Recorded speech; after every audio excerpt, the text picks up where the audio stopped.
Matematik tahun 1 muka surat 20. Jadi untuk latihan hari ni kita nak buat nombor 10 dengan perkataan 10. S-I-S, P-U-P, L-U-S 10. Jadi macam mana kita nak kira dengan jari? Jari kita 1, 2, 1, 2, 3.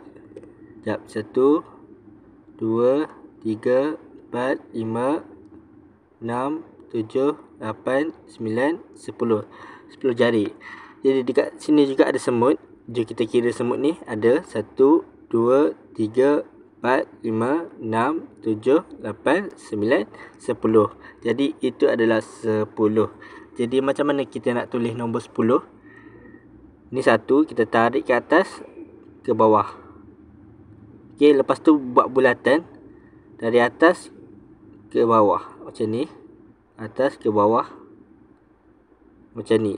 1, 0, 10. Jadi kita kena tulis nombor 10 dalam kotak ni seperti ni. 1, 0, 1, 0 macam ni.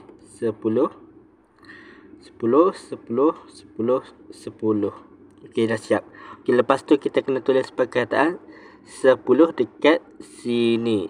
S-I-S, P-U-P, L-U-S 10 macam ni.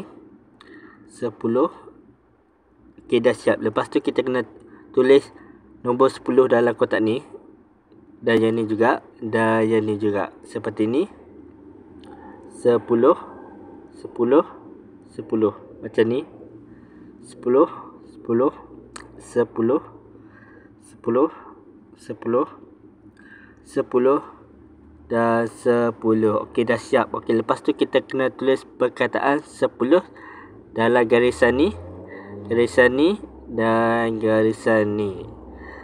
So, ejaan 10 adalah S-I-S, P-U-P, L-U-S, loh. 10 seperti ni. S-I-S, P-U-P, L-U-S 10, 10, 10.